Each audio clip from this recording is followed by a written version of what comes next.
What's up, you guys? So I'm here with another video, and I wanted to talk about what's trending in social media. And right now the conversation is trending about Tracee Ellis Ross being positioned as the face of Black beauty. And before I get into this, I want to give you guys a reference to what I'm talking about. This is in reference to Tracee Ellis Ross cover of the August edition of Elle magazine. That is what this is directly in reference to. So when you see these tweets in this video talking about Tracee Ellis Ross being the face of Black beauty, this is what they're in reference to, the Elle magazine August edition.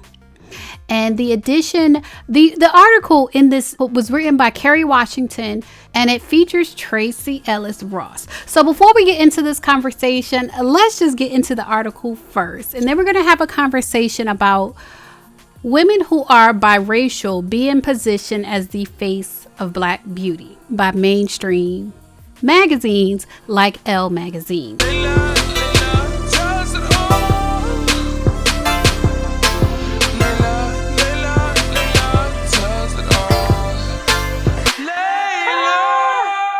So in the article, these are some of the quotables from the article. Before we get too deep into this, Kerry Washington is interviewing Tracee Ellis Ross. And this is one of the things she said. She's talking about Black beauty. And she said, our beauty was not a part of the standard or culture of beauty. There was no real frame to hold. And so she's talking about how the beauty of Black women, when you look at mainstream America, our beauty standards is not the standard. It's not the standard. Our beauty is considered alternative. You know, it's labeled ethnic in the aisles. Like when you go into Walmart or major retailers and you're looking for beauty products, you see beauty products for African Americans listed under ethnic, but you see beauty products for other ethnicities listed under beauty. This is what she's talking about. In the article, Tracee Ellis Ross also says, speaking as a Black woman, she says, as a woman and as a Black woman, advocating for yourself is actually a form of resistance. It is how each of us push the world to make sure that the real estate matches the reality of who we are and what we deserve. So when people call out things, let's say, for example, the example I just gave of how, you know, major retailers will label products for other people as beauty products, but products for Black people as ethnic. She says, when you call that out, when you say something about that, and when you say, you know, I'm beautiful too, why isn't the label, you know, on top of this aisle called beauty too? She's saying that it's a form of resistance. It's a form of resistance, and that's how we each push the world to make sure that the real estate matches the reality of who we are and what we deserve. So you guys, this was a really good article. I'm going to put a link in the description box to the article, but I just wanted to give you a frame of reference of what we're talking about when we start this discussion about Tracee Ellis Ross being positioned as the face of Black beauty. It's not her positioning herself. It's, in this case, Elle magazine putting her on the cover and positioning her as the face of Black beauty when she is a biracial woman. So I was able to copy and paste these tweets and cut out the names because I don't want nobody getting trolled on my account. So I removed the names from these tweets, but I do want to talk about the issues that were brought up on Twitter and social media in general about Tracee Ellis Ross. Specifically, I don't want to talk about her as a person, but her as a biracial woman, like the biracial woman being positioned as the face of beauty for Black America. So someone tweeted, y'all let her become the face of Black beauty and I'll never forgive you. And then they posted these two pictures. They're unflattering. These two pictures of Tracee Ellis Ross are not the most flattering. In one of them, you can see that one of her eyes is a little lazy. It's a little on the slow side. And it actually inspired me to post my lazy eye on my Instagram at LAILAHLYNNTV. But these are not the best pictures of Tracee Ellis Ross. And so because of that, people were kind of coming for the person that posted this initial tweet. This tweet is going viral and people are coming for the girl that posted this initial tweet. Like this person said, damn, Tracee Ellis Ross slander. Never thought I'd see the day.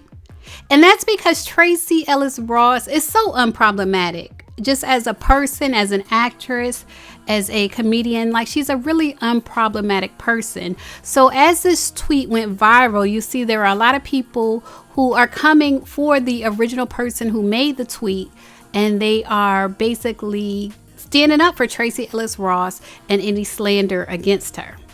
So another person posted these great pics of Tracee Ellis Ross. Like, she's a beautiful woman, hands down. I think most people could agree she's a beautiful woman.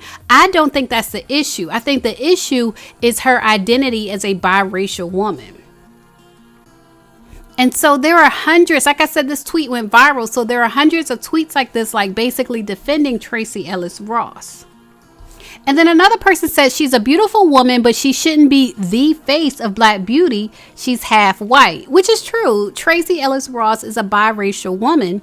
And I personally feel as a biracial person, you should be able to claim both of the races of your parents. Like, if your mother is Black or your father is Black, you should be able to say, I'm a Black woman.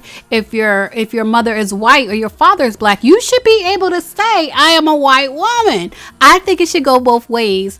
And so for biracial people like Meghan Markle, for example, who say, I am biracial, they specifically identify as biracial. I think that's great. I think that's great because it's true. Another person said, I feel her. Tracee Ellis cute to me, but overhyped by mainstream America. Lupita Nyong'o gets no love, and she's way more beautiful to me, but she's not fair-skinned. And that's what I really want to have the conversation about. I want to have a conversation about Black women, unambiguous Black women, and beauty. That's what I want to have the conversation about in the comments section. I personally do feel like there is no face of Black beauty. Like, Black women are not a monolith in anything. Nothing about us is monolithic in the way we look, the way we dress, the way we act, the way we speak. Nothing about us is monolithic. And I want to talk about how certain women are positioned as if they represent Black women when in reality they don't. And specifically, I want to talk about how a lot of times biracial women are positioned as if they represent Black women. But when you look at Black women as a whole and you start zeroing in on the nuances and you start to see a pattern of, you have women who are Black, unambiguously Black, but in the mainstream media, which is run by white America, you see the representation of Black women as biracial women. I want to have that conversation in the comments section. So you guys, leave me a comment and let me know what you think about women like Tracee Ellis Ross. Not her in particular, because this video is really not about her specifically, but let me know what you think about women like Tracee Ellis Ross, who is biracial, being positioned as the face of Black beauty. As always, thanks for watching.